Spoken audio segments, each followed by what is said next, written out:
I have created the brand new Department of Government Efficiency, DOGE.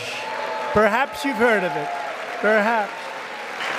Which is headed by Elon Musk, who is in the gallery tonight. 130 দিনের সংক্ষিপ্ত নাটকীয় অধ্যায়ের অবসান ঘটিয়ে অবশেষে Trump প্রশাসন থেকে সরে দাঁড়াচ্ছেন টেসলা ও স্পেসএক্সের সিইও ইলন মাস্ক। বুধবার এক্স বার্তায় যুক্তরাষ্ট্রের সরকারি দক্ষতা বিষয়ক বিভাগের দায়িত্ব ছাড়ার ঘোষণা দেন শীর্ষ এই ধনকুবের। শুক্রবার হোয়াইট হাউসে এক যৌথ সংবাদ সম্মেলনে প্রেসিডেন্ট ডোনাল্ড ট্রাম্প ইলন মাস্কের বিদায়কে একটি যুগের অবসান বলে আখ্যা দেন। উপহার হিসেবে এই ধনকুবেরের হাতে তুলে দেন একটি কাঠের বাক্সে রাখা বড়সড় স্বর্ণখচিত বিশেষ চাবি।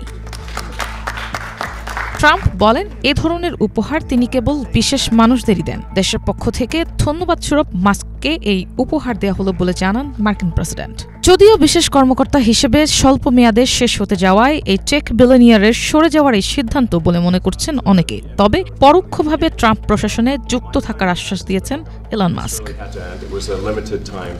যুক্তরাষ্ট্রের সরকারি দক্ষতা বিভাগের ডিওজি প্রধানের পদ দেওয়া হয়েছিল ইলন মাস্ককে।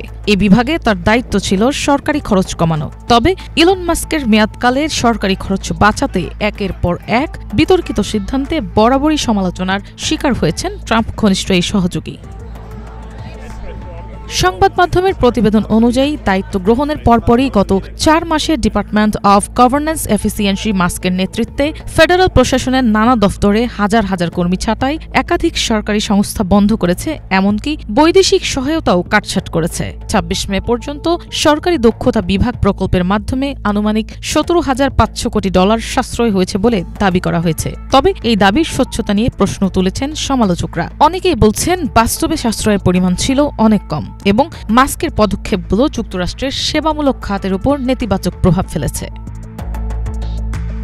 2024 সালে প্রেসিডেন্ট নির্বাচনে ডোনাল্ড ট্রাম্পকে বিপুল পরিমাণ অর্থ দিয়েছিলেন ইলন মাস্ক। পরে 20 জানুয়ারির প্রেসিডেন্টের শপথ গ্রহণের পর মাস্ককে নবগঠিত সরকারি দক্ষতা বিষয়ক বিভাগের প্রধান করা হয়, যার ইতি টানলেন সাম্প্রতিক সময়ে আলোচিত ডোনাল্ড ট্রাম্প ও ইলন মাস্ক। মিনালা দিবা, বাংলা ভিশন।